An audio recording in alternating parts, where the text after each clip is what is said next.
Hello, everyone!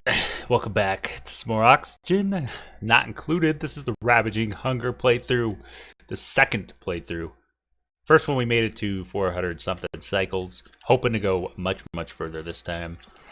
And we made quite a bit of progress. I'm gonna be honest, I don't remember exactly what I went over in the last video, but I do remember it was around cycle 40, so we've gone quite a way since then. We have built up a nice little surplus of food, but this will be gone in, like, I don't know, 5 cycles or so. It goes pretty quickly. But there's some exciting things going on.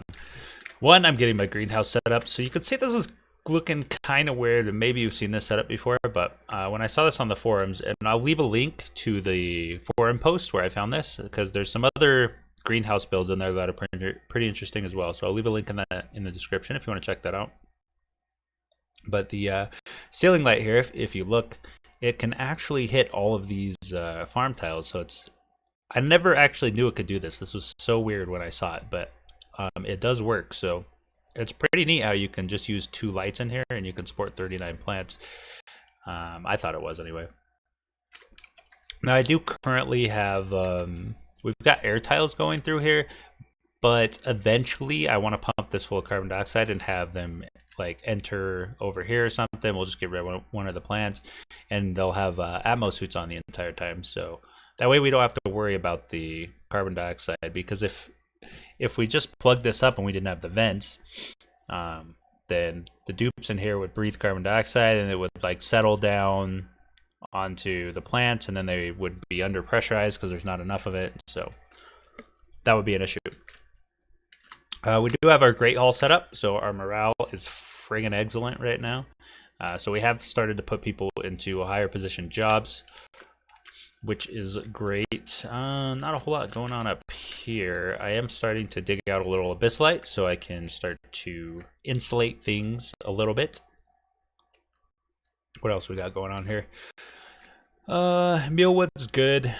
Trying to get away from it. We're going to be planting these bristleberries as quick as possible, but I do need, what am I going into right now? Researching this carbon skimmer so I can get rid of some carbon dioxide, but I'm going to need, actually I think all I need is a clock sensor and the liquid shutoff here to be able to water these effectively. Otherwise they'll just continuously consume water even when they're not growing. Learned that last time, don't want to replicate that. We have a little chlorine bay here set up that just kind of happened naturally when I dug down, and I'm going to start growing some balm lilies in there because, as you can see, my immune systems are taking a hit. But the most exciting news is, boom, this right here. We got another cool steam vent right next to our other cool steam vent. Now it's not as much, it's only 3,000 or 3 kilograms, so in total we have 9.1 kilograms per second. The eruption period is different as well, but I don't know, it's gonna give us tons of water, and they're right next to each other. I mean, how amazing is that? Right now I haven't cracked this guy open because, well, it's just going to pump a bunch of heat and steam into my base, and I don't want that. So we're planning to like abyssalite up these before we actually touch into this. Or maybe we just abyssalite this and yeah, just create like an abyssalite roof down here, and then we'll do some giant room over here. But another thing is that we have a cold biome down here. So I'm digging down, and I'm hoping that we get maybe a cool slush geyser or like a thermo nullifier, so we can just simply cool this stuff down really easily. But yeah, here's the hope. And I mean, I was hoping this was a cool steam vent, and it happened. So, you know, I don't know, sometimes hope pays off, I guess. But that is the exciting part, man. I'm pumped for this run. The amount of water I have right here, just right under my base, just sitting ready, man, it's like, hey, you got this. Here's everything you need to succeed, and I believe I will. So we're gonna be getting those bristleberries going ASAP, and I don't believe I'll be growing mushrooms because I have the water to grow bristleberries. So At some point, I might start growing mushrooms when I have, like, when I bring in more dupes. If I bring in, you know, more dupes than I can sustain off those steam vents alone. So let's go for the liquid shutoff here. Could go for the bathrooms to get plus morale, a little bit more morale, but I don't quite need it right now, so not gonna worry about it. We do have the one stove set up here to cook the gristleberries, but that's not being done yet. So yeah, this design is a little weird because it does.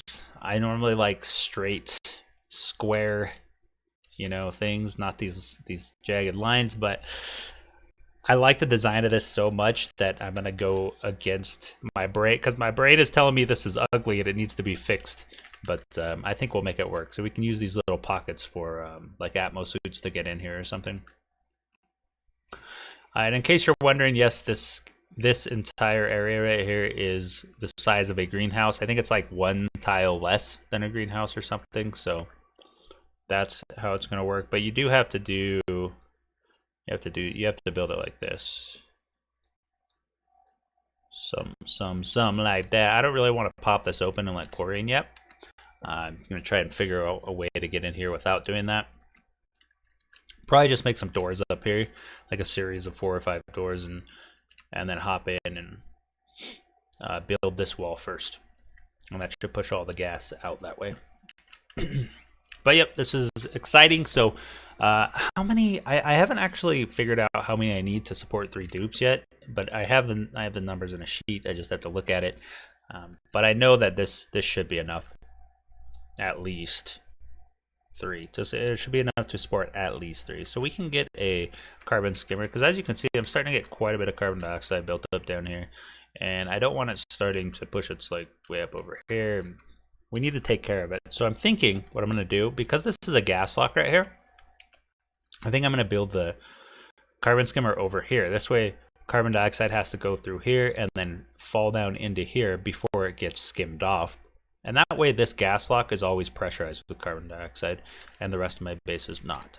So that's my idea for that, because I don't want the chlorine starting to push its way through. And as long as I have carbon dioxide in here, it shouldn't. I'm probably going to put a door right here, just to kind of double up on the security there. That way, even if I do depressurize in here for some reason, then the door is going to be there to stop the chlorine. I don't think I have any other geysers that I saw.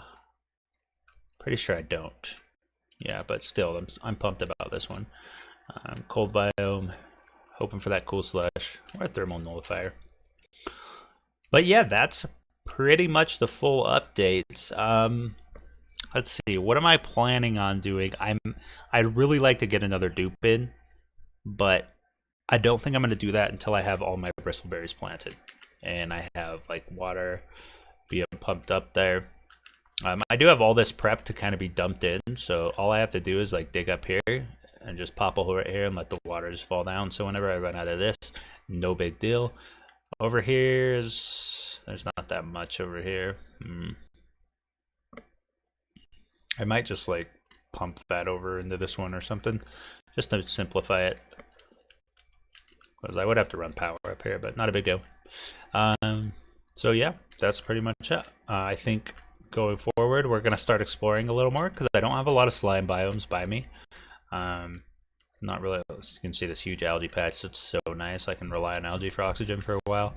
But yeah, I'm going to start pushing out that way, and then obviously this way to get abyssalite, and then obviously down more. Not going to go up because, well, that nasty thing, and I don't really need abyssalite up here, so we'll just go left, right, and down and try and to maybe discover some more geysers, open up some more cold biomes, so we can get some wheezeworts and things to help us cool our base down. It's not real hot right now, but I mean, I kind of bad design with this, all my machinery right above my millwood, but we can abyssalite this ceiling here and we should be fine there. So yeah, that's the update for the base. It's going really, really well, and I'm really happy with not only the map seed, but also the progression that we've made so far. So thank you for watching. I do appreciate it, and I hope you all have a great day.